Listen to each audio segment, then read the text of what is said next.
Ha u shaqayn lacag ee lacagtu ha kuu shaqayso adiga waa mowduuc muhiim u ah xilligan adag ee dhaqaale.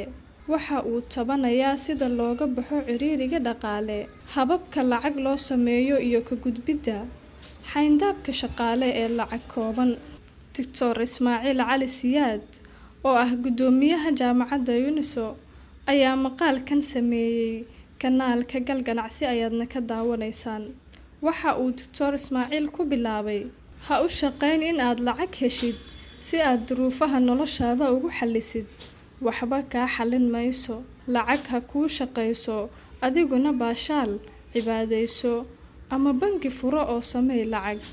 Dadka saboolka ah iyo kuwa dhegweynta ah ayaa u shaqeeya inay lacag helaan. Taajiriinta iyo kuwa caqliga badanna lacagta ayaa u shaqaysa.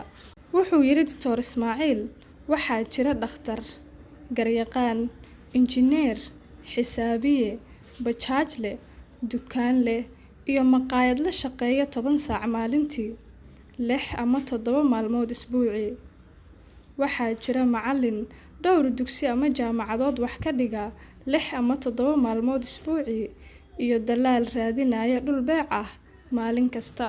Dadkaas oo dhan lacag fiican ayay helaan bishii, laakiin badankood ma yaqaanaan si ay u maareeyaan lacagta. Xirfadlayaashaas oo dhan waxay u shaqeeyaan in ay lacag helaan.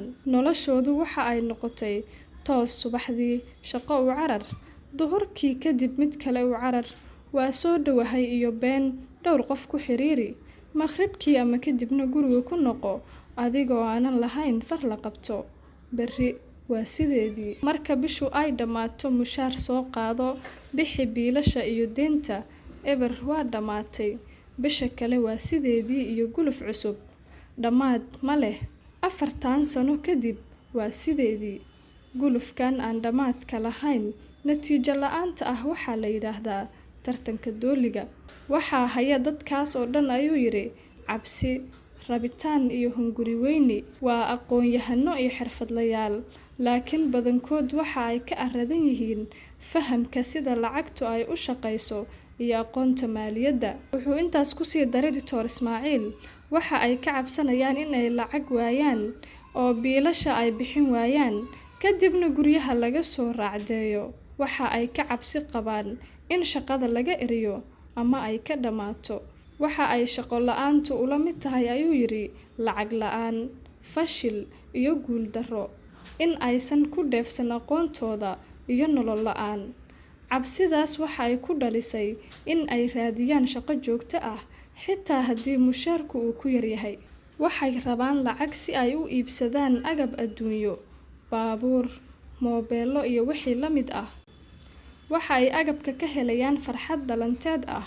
Muddo yar kadib waa sideedii iyo lacag raadis iyo agab hor leh. Wuxuu sidoo kale yiri Dr. Ismaaciil: waxaa ku jira hunguri weyn oo haddii ay wax helaan kuma filna. Waxa ay rabaan in mushaarka loo kordhiyo oo ay helaan lacag badan. Waxba xallin mayso. Intii la doono ha ahaado mushaarkaagu.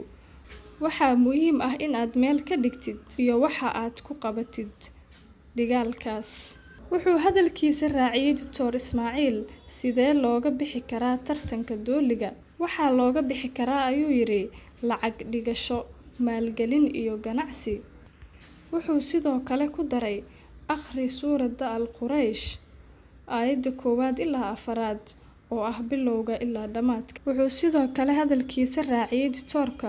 waxaa jira 7 nooc oo dakhli lacageed ah: mushaar, ribo, faa'iido qaybsasho, ijaar, faa'iido ganacsi, faa'iido raasumaal, iyo khidmada shatiga. Si aad uga hartid tartanka aan dhammaadka lahayn ee dooliga, waa in aad samaysid sidii aad ku heli lahayd lacag qabow oo ah lacag kuu socota haddii aad shaqayso ama aadan shaqayn.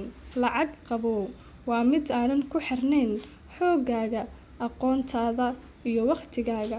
Dakhliyada 3 ilaa 7 waa lacag qabow. Mushaarku waa lacag kulul oo haddii aadan shaqayn ma helaysid, la iskumana halayn karo.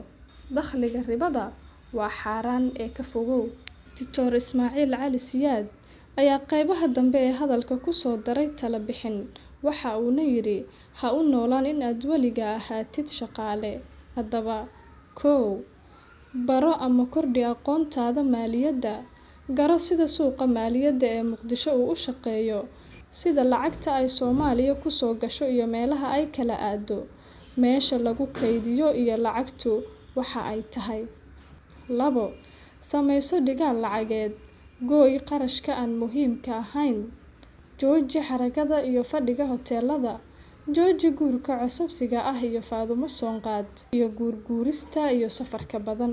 Waxau sidoo kale yidhi bilow ganacsi dhigaalkaaga yar. Fiiri tallaabada 2 iyo dayn ku maalgeli ganacsiga. Ku talagal in nidaam adiga kaa madax bannaan aad u samaysid howlaha ganacsiga. Ha laguu shaqeeyo oo lacag faa'iido ah hel. Waxa uu sidoo kale yidhi bilow ganacsi dhigaalkaaga yar. Fiiri tallaabada 2 iyo dayn ku maalgeli ganacsiga. Ku talagal in nidaam adiga kaa madax bannaan aad u samaysid howlaha ganacsiga. Ha laguu shaqeeyo oo lacag faa'iido ah ka qaado. Lacagtu ha kuu shaqeyso. Macnaheedu waa sidan. Dhis boos ayuu yidhi ama nus boos aad ijaar ka qaadatid. Dhigaalkaaga lacageed iyo muraabaxo aad ka qaadatid ku maalgeli booska iyo dhismaha. Lacagtu ha kuu shaqeyso oo lacag ha ku soo geliso. Waa sidan. Saami ka iibso shirkadaha macaamiishooda u qaybiyo saamileyda. Dhigaalkaaga lacageed iyo dayn aad ka qaadatid ku iibso. Saami ka iibso shirkadaha macaamiishooda u qaybiyo saamileyda. Dhigaalkaaga lacageed iyo dayn aad ka qaadatid ku iibso saamiga shirkadahaas. Lacagtaadu lacag ha kuu dhasho. Waa sidan. Waxa uu Dr. Ismaaciil hadalkiisa ku soo gabagabeeyay. Qor buug ama samey barnaamij kombiyuutar ama curi fikrad ama hab wax soo saar oo shirkado kale aad lacag joogto ah uga qaadatid. Lacagtaada iyo maskaxdaadu lacag ka samee.